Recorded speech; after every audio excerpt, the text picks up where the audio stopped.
Suatu hari, suatu subuh, Rasul Shallallahu Alaihi Wasallam di tengah kota Madinah yang dingin. Di subuh itu Rasulullah mendengar seorang sahabat sedang azan di masjid. Malaikat datang kepada Nabi dan itu malaikat Israel. Nah di subuh itu, ketika Rasulullah Shallallahu Alaihi Wasallam membuka pintu, ternyata yang datang Israel. Rasulullah, Nabi paling mulia, Nabi paling agung itu, yang paling ditakuti oleh seluruh malaikat. Pagi itu Nabi juga keringetan, padahal Madinah dingin. Kenapa? Karena yang datang Israel. Akhirnya Nabi bertanya kepada Israel, ya Israel, apakah engkau datang kemari untuk memenuhi perintah Allah? Malaikat Israel tersenyum, tidak ya Rasulullah, saya datang kemari menemui anda hanya ingin memberi kabar tentang sahabatmu yang sedang azan subuh. Kenapa dengan sahabatku itu? Nanti menjelang asar saya cabut nyawanya. Terus Rasulullah bertanya, kenapa? Kenapa engkau sampaikan ini? Saya hanya ingin menyampaikan sebuah rahasia besar dari Allah ya Rasulullah Muhammad. Allahumma sholli ala Muhammad. Setelah Rasulullah Shallallahu Alaihi Wasallam berangkat ke masjid, yang dilihat pertama oleh sang Nabi Agung itu adalah sahabat yang adzan subuh.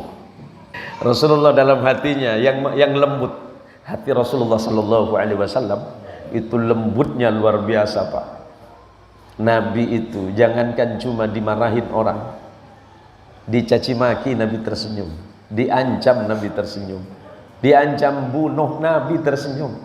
Coba lawang sini. Jangan kata ancam bunuh, sandal ditapukkan seminggu gitu marah-marah. Nabi tersenyum, ya Allah, sahabatku ini ya Allah, ini adalah azan subuhnya yang terakhir. Nah nanti setelah zuhur, saat zuhur Nabi datang lagi ke masjid, dilihat lagi oleh Nabi, Allah, ini sudah zuhur ya Allah, dan ini adalah azannya yang terakhir. Menjelang asar Nabi deg-degan, Habib.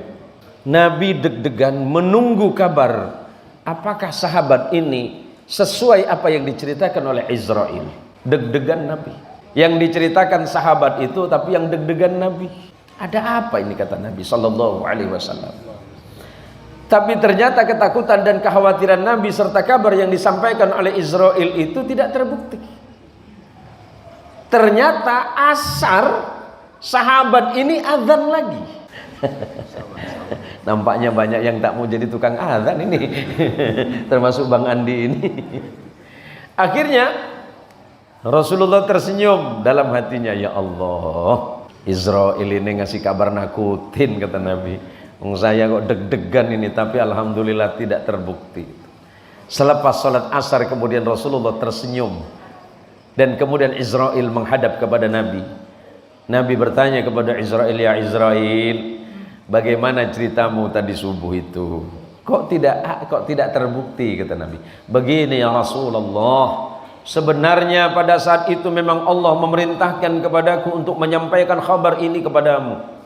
Tapi ketika saya mencari seorang muadzin yang tadi subuh azan itu ya Rasulullah, ketika perintah Allah akan turun, ternyata orang ini sedang bersilaturahim ke tetangganya. Kenapa? Dan pada saat itu pula turun perintah dari Allah, ya malaikat tahan tanganmu. Kenapa ya Allah? Orang yang aku maksud itu sedang silaturahim.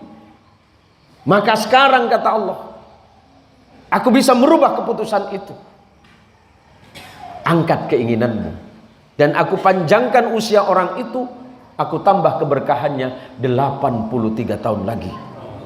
Kenapa ya Allah? Karena dia sedang bersilaturahim. Maka hadis Rasul sallallahu alaihi wasallam, man arada ayyubsata lahu fi rizqihi wa yunsha'a lahu fi atharihi falyasil rahimahu. Barang siapa yang menginginkan dirinya mendapatkan rezeki yang luas dari Allah dan Allah panjangkan umurnya, sering-seringlah bersilaturahim.